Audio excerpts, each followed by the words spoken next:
안녕하세요. 건강유정 유창기 원장입니다. 헬스라인닷컴에 류마티스 관절염 환자분들에게 브레인 포그가 나타났을 때 대처하는 방법에 대한 기사가 나와서 내용이 도움이 많이 되실 수 있는 내용이라서 소개를 해드리겠습니다.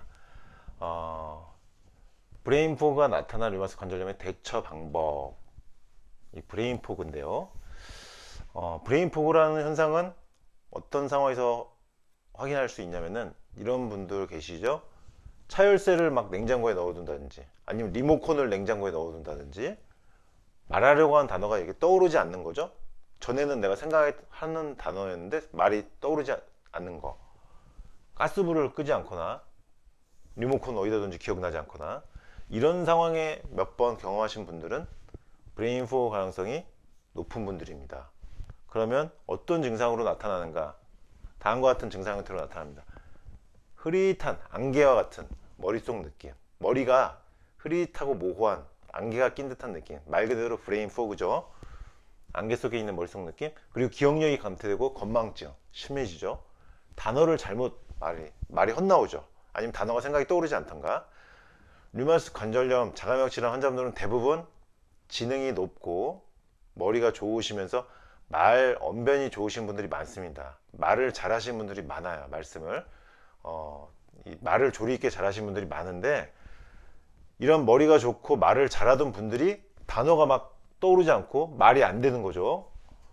내가 전과 다르다는 걸 느낄 수 있는 가장 확실한 브레인 포그 현상 중에 하나입니다. 요게 류마티스 환자분들, 자가면역 질환 환자분들은 말을 잘하고 머리가 좋으신 분들이기 때문에 쉽게 내가 알 수 있다. 요 현상 중요합니다. 그리고 머리가 좋아서 기억력들도 좋기 때문에 머릿속이 뭔가 생각이 안 나고 자꾸 건망증이 심해지면 내가 기억력이 좋던 사람이었는데 이런 현상이 이렇게 나타나면 브레인 포그가 있을 가능성이 많습니다. 이 머리와 기억력과 말에서 류마티스 자가면역증 환자분들은 내 몸이 변화한 거, 브레인 포그가 나타난 걸 알 수 있는 가장 쉬운 판정법이 되겠습니다. 그리고 머리가 안개같이 껴있으면 피곤하게 되어 있고요. 굉장히 피곤합니다. 그러니까 내가 늘 만성 피로를 달고 있다 그러면 머리도 맑지 않죠. 머리가 맑지 않은 분들은 브레인 포그, 만성 피로와 머리가 맑지 않음이 동반되면 브레인 포그일 가능성이 있고, 그리고 이해가 안 되고 말하는 것도 어렵고 머리가 안 돌아가는 거죠.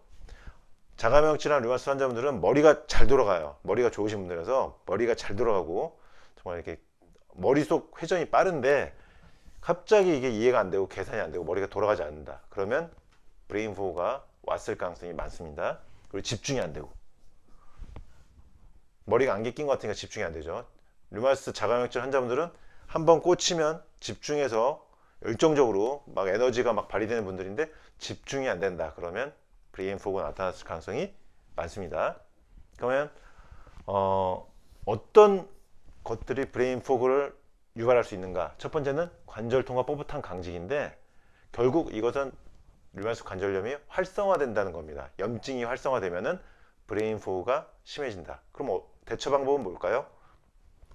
류마티스 질환의 활성도를 낮추면은, 염증을 활성화를 낮추면은 브레인 포그가 좋아지는 겁니다. 염증을 좋아지게 하면 브레인 포그가 좋아진다. 염증이 좋아지면 관절의 뻣뻣함과 강직도 좋아지겠죠. 그럼 반대로 관절의 강직과 뻣뻣함이 심해진다면 브레인 포그도 심해지는 겁니다. 왜? 염증이 심해지니까.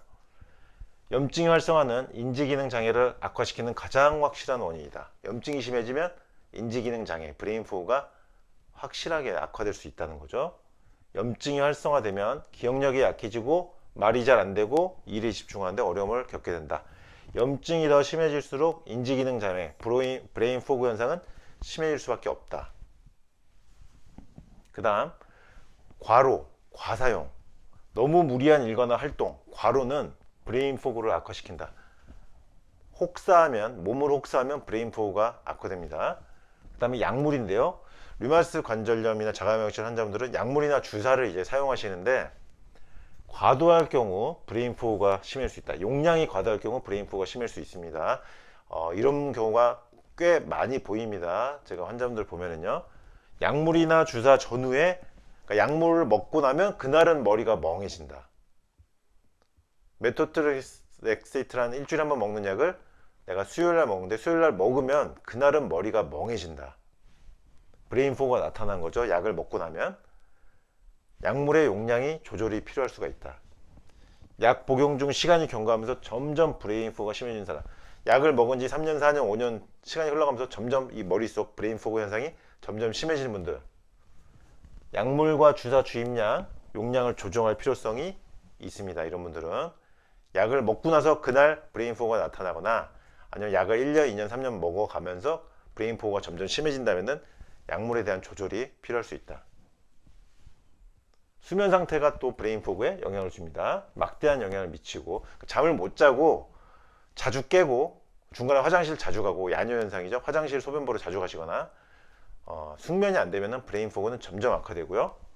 그리고 이거는 미국에서 환자분들 해당되는 내용인데 의료용 대마초를 미국에서는 사용이 가능하기 때문에 이걸 많이 사용하신 분들은 브레인 포그가 또 발생할 수가 있다고 되어 있습니다.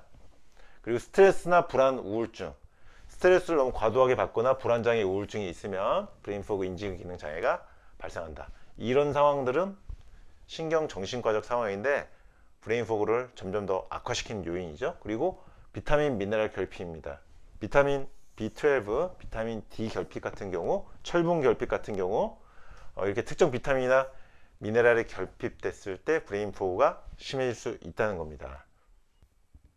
자, 그럼 브레인 포그 증상이 심해진다면 어떻게 대처해야 될까? 강도와 빈도를 기록합니다. 식사일기를 매일 기록하는 것처럼 브레인 포그도 식사일기 기록할 때 옆에 브레인 포그의 강도와 빈도를 기록하는 거죠. 그래서 증상이 심해지고 있는 것으로 역추산할 수 있는 것, 브레인 포그 증상을 통해서 추론해 볼 수 있는 것, 인지기능장애, 우울증, 피로감과 같은 브레인 포그와 관련된 뇌신경 증상이 심해지고 있다면 류마티스 관절염의 염증이 활성화되고 있다고 추산할 수 있습니다. 류마티스 관절염이 재발하고 있다는 신호가 될 수도 있다. 류마티스 관절염이 관해 상태 되어서 나은 분들도 잘 지내시다가 어느 날 갑자기 이 브레인 포그 증상이 나타나려고 한다, 느껴진다, 머리가 브레인 포그 증상, 안개 낀 것 같은 느낌이 나타나기 시작하면은 내 몸이 류마티스가 재발되려고 시동이 걸리고 있구나, 조심해야 되는 신호로 볼 수가 있는 겁니다. 필기나 메모를 함으로써 뇌를 좀 더 이렇게 다시 재훈련하는 방법이죠. 뇌를 좀 각성시키면서 재훈련시키는 방법. 신체 상태 컨디션 경과를 파악해서 브레인 포그 증상 경과 추적을 통해서 류마티스 관절염의 염증 활성화의 패턴이나 전조 증상을 파악할 수 있다. 그리고 다른 사람과 의사소통을 충분히 하기. 브레인 포그 증상이 나타난다고 했을 때 내가 말이 잘 안 떠오르고 하면은 대인 기피증처럼 사람 만나는 게 싫어질 수 있는데요. 그 반대로 하셔야 됩니다. 오히려 더 의사소통을 충분히 하고 대화를 많이 하려고 애를 쓰고 내가 단어를 자꾸 떠올리려고 애를 쓰고 머리를 자꾸 쓰려고 노력을 해야 됩니다. 그래야지 뇌가 살아나는 거죠. 일정한 시간의 약속이나 예약 일정을 잡기. 이거는 브레인 포그 증상이 심할 때 예약 일정이나 약속을 잊어버릴 수가 있기 때문에 규칙적으로 하는 어떤 일정이 있다면 시간을 정해놓는 것이 좋다. 약속도 정할 때 시간을 정하는 게 좋다. 저녁 식사 약속은 6시 반으로 정한다든지 내일 6시 반으로 정하는 거죠. 그러면은 헛갈리는 경우가 좀 적어지겠죠. 그 다음에 중요한 게 수분 섭취입니다. 이거 굉장히 중요한 건데요. 브레인 포그 유발되는 것은 이 탈수 상태인 경우도 많습니다. 탈수 상태일 때 브레인 포그가 유발될 수 있다. 그리고 염증을 증가시키는 음식을 피하는 것이 브레인 포그를 피하는 방법이다. 이건 류마티스 관절염을 관리하는 방법이랑 마찬가지인 거죠. 염증 없는 식사를 해야 된다는 거. 뇌 건강을 유지하기 위해서 오메가3 보충제를 복용한 것도 추천을 했고요. 그 다음에 신선한 공기와 햇볕을 쬐것. 브레인 포그를 예방하려면 신선한 공기를 마시는 거 중요하죠. 뇌를 활성화시키기 위해서는 신선한 공기 중요합니다. 햇빛을 통한 비타민 D 합성이 필요하다. 비타민 D가 뇌의 기능과 우울증, 신경정신과적 증상을 완화시키는데 굉장히 중요한 역할을 합니다. 겨울은 브레인 포그 인지기능 장애가 더 잘 발생하는 계절이므로 겨울에 특히 브레인 포그 증상 관리에 유의하셔야 됩니다. 제일 중요한 게 또 운동이죠. 이 브레인 포그 증상은 적절하게 운동을 해줘야만 뇌가 다시 살아날 수가 있습니다. 규칙적으로 운동을 시작하면 처음 몇 주간은 더 높은 피로감. 그러니까 운동을 안 하다가 하시면은 당분간은 피곤할 수가 있어요. 근데 브레인 포그가 느껴지고 더 심해질 수도 있고요. 몸이 피곤해지고 더 브레인 포그가 느껴지는 것처럼 느껴지지만 어느 시점이 지나가면은 운동을 했을 때 몸이 개운해지고 머리가 맑아지면서 브레인 포그가 사라지는 걸 느끼게 되고요. 인지기능 장애도 이제 호전됩니다. 이것은 마치 운동을 시작해서 나타나는 변화는 카페인을 끊을 때와 비슷한 과정을 거치게 되는 겁니다. 카페인 끊을 때 처음에 되게 피곤하죠. 커피를 먹다가 안 먹으면 굉장히 피곤한데 어느 시점이 지나면 머리가 굉장히 맑아지고 피곤함이 들해지고 잠도 숙면을 취하게 됩니다. 이건 커피를 끊어보신 분들은 아실 거예요. 그 다음에 휴식도 휴식. 브레인포그를 예방하는 최선의 방법은 또 운동과 함께 쉴 때는 또 잘 쉬어주는 겁니다. 잠을 또 잘 주무시는 거. 속도를 늦추고 배터리가 재충전될 때까지 잠시 휴식하라는 내 몸이 알려주는 경고 신호다. 그러니까 일종의 뇌가 브레인포그 현상이 나타났다면 내 몸이 일단 방전된 거다 이렇게 생각하시면 됩니다. 그러니까 운동도 적절하게 하시되 휴식도 적절하게 해줘야 된다. 그러니까 절대 과로하거나 몸을 혹사시키면 안 되겠습니다. 그러면서 이 자연적인 음식을 먹는 것 포함한 자가면역질환 식이요법 10가지 원칙을 지켜주시면 또 브레인포그 염증이 조절되면서 뇌의 세포 활성화되면서 항산화 작용을 통해서 머리가 맑아질 수 있습니다. 브레인포그 현상에 대해서 대처 방법 말씀드렸습니다. 이상 건강의정 유창길 원장이었습니다.